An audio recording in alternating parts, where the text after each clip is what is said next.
informasikan berapa jumlah titik jalan rusak di ibu kota?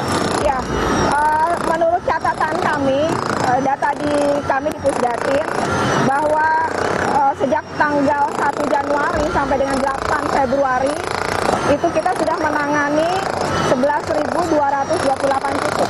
11.280 titik. Menangani sebanyak itu, dan itu terus kita lakukan pemantauan dan kita terus lakukan perbaikan. Tapi memang sekali lagi mekanismenya memang, mohon maaf, tambal sulam seperti ini atau seperti apa? Kalau kondisi lagi seperti ini, yang kita lakukan adalah melakukan penambalan dahulu, penambalan sementara dahulu. Untuk proses, untuk solusi cepat mungkin Bu ya? Solusi cepatnya seperti itu. Ini salah satu proses untuk kemudian cutting ya, atau mungkin memblok satu titik agar nanti proses pengaspalannya berjalan rata. Ketika cuaca hujan tetapi jalan harus tetap dibenahi, itu menjadi tantangan juga. Iya, jelas. Tapi kan yang utama itu adalah keselamatan masyarakat. Itu yang utama banget. Ya, walaupun kondisi cuaca hujan, rintik begini, kita nunggu reda ya, hujan reda, baru kita lakukan penanganan.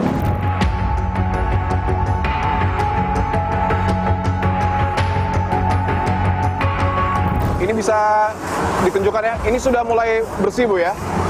Oke. Tapi memang ini air-air ini tidak boleh ada sama sekali. Harusnya dikeringin. Nanti ini dikeringin ya Pak ya. Ini proses pembersihannya setelah materialnya tadi dihancurkan, yang bagian jalan rusak, kemudian dibersihkan. Setelah itu ini sedang disapu ya. Dan ini dipastikan lubang yang ada kubangan ini tidak boleh basah.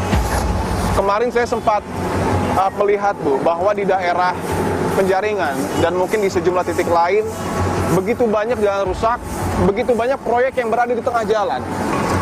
Apa yang kemudian akan dilakukan Dinas Marga Bu untuk betul-betul memastikan bahwa proyek-proyek ini juga tidak akan mempengaruhi kualitas jalan yang dilalui oleh masyarakat?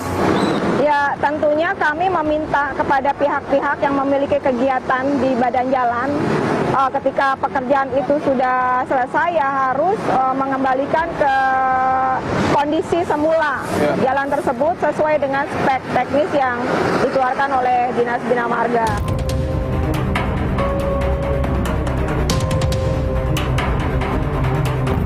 Apakah kemudian pemerintah, dalam hal ini Pemprov DKI Jakarta, baru secara masif membenahi jalan-jalan yang rusak ketika sudah timbul korban jiwa? Tidak, kita kan ini kan tugas rutin kita. Jadi pemantauan di lapangan, kemudian penanganan dengan segera kerusakan jalan ini merupakan tugas rutin dari Dinas Bina Marga. Bahwa tadi Ibu sudah menegaskan, Dinas Bina Marga DKI Jakarta sudah membenahi 11.000 titik jalan lebih sejak Januari hingga Februari 2026. Tetapi ada sejumlah dorongan juga, dan berkaca pada undang-undang, jika penyelenggara jalan ini lalai membenahi jalan dan timbul korban jiwa, masyarakat berhak menuntut. Tanggapan Ibu? Pemerintah Provinsi DKI Jakarta melalui Dinas Bina Marga telah berupaya semaksimal mungkin untuk menangani kerusakan-kerusakan jalan. Tidak hanya pada saat musim hujan saja, sebelum-sebelumnya juga kita lakukan pemantauan, kita lakukan penanganan segera kerusakan jalan, dan kita lakukan perawatan terhadap kerusakan jalan. Tidak hanya itu juga kita melakukan memasang imbauan-imbauan supaya masyarakat lebih waspada, dan juga kita tidak melakukan pembiaran. Ini kan terbukti dari aduan-aduan masyarakat yang masuk, kita dengan cepat segera melakukan penanganan atas kerusakan jalan tersebut.